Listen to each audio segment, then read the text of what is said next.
Number আখেরি বক্তব্য, 8 number বক্তব্য দিয়ে আজকের আলোচনা দুয়ার মাধ্যমে শেষ করব। আখেরি আলোচনার নাম হলো নবীজির জন্মদিনকে কেন্দ্র করে বিভিন্ন ধরনের বিদআত নিষিদ্ধ। বলেন আমার সাথে 8 নাম্বার আলোচনা কি? 8 নাম্বার আলোচনা কি? নবীজির জন্মদিনকে কেন্দ্র করে বেদাত নিষিদ্ধ। আম্মা জান আয়েশা সিদ্দিকা থেকে হাদিস আছে, মান আহাদাসা ফি আমরিনা হাযা মা লাইসা মিনহু ফাহুয়া রাদ্দুন। যারা আমাদের ইসলাম ধর্মে নব আবিষ্কৃত কোনো বস্তু ইসলাম ধর্মের ভিতরে ঢুকিয়ে দিল, এটাকে মেনে নেওয়া হবে না, প্রত্যাখ্যান করা হবে। ইসলাম ধর্মে যেটা নাই তারপরেও ইসলাম মনে করে চালিয়ে দেওয়া, এটার নাম বিদআত। কি বুঝলেন? কুরআন হাদিসে একটা বিষয় নাই, আপনি বলছেন আমার বাপ দাদা করছে, ওই বলে সব মনে করে চালাই দিচ্ছেন, এটা বিদআত। কি বলেন? এখন বলতে পারেন যে হুজুর শুধু খালি ইসলামের বেলায় খালি বেদাত বেদাত বলতেছেন, সব বেদাত তো আপনারাই করেন। বলে কি বলে না অনেক মানুষ, রাগ করে বলে না নাই, অনেক সময় মানুষ রাগ করে বলে না যে সব বেদাত তো আপনারাই করেন। কেন? নবীর যুগে তো ফ্যান ছিল না, ফ্যান চালান কেন? নবীর যুগে তো এত বিল্ডিং ছিল না, আপনি বিল্ডিং করছেন কেন?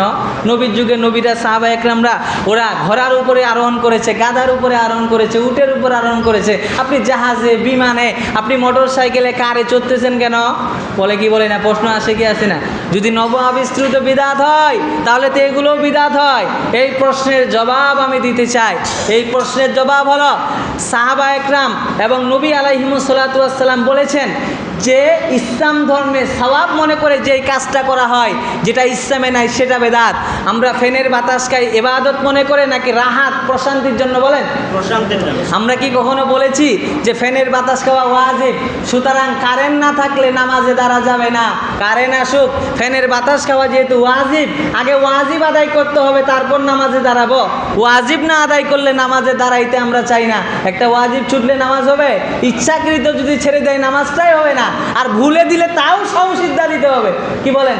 কারেন্ট নাই তো সবাই জানে, কেন নামাজে দাঁড়াবো? তাহলে বোঝা গেল ফ্যান ব্যবহার করি ইবাদত মনে করে না, প্রশান্তির জন্য। সাইকেল, মোটর সাইকেল চালাই সওয়াব হবে এর জন্য না, একটু শরীরটা ভালো লাগবে, হেঁটে হেঁটে যাব, ঘেমে যাব। কি বলেন? হেঁটে হেঁটে যাব, ঘেমে যাব।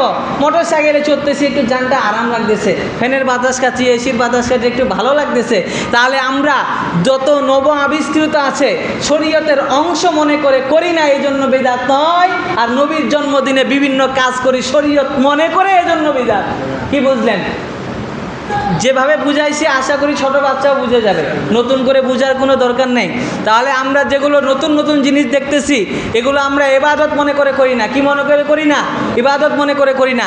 কিন্তু নবীদের শানে যে আমরা বিভিন্ন ধরনের কার্যক্রম করি এগুলো কিন্তু আমরা ইবাদত মনে করে করি এবং মনে করি যে এখান থেকে বড় একটা সওয়াব পাবো, এই জন্য এটা কি? বিদআত। আল্লাহ পাক রব্বুল আলামিন আমাদেরকে যা আলোচনা করেছি এই আলোচনার মাধ্যমে আমাদেরকে সমস্ত বিদআত এবং কুরসম থেকে হেফাজত করুক।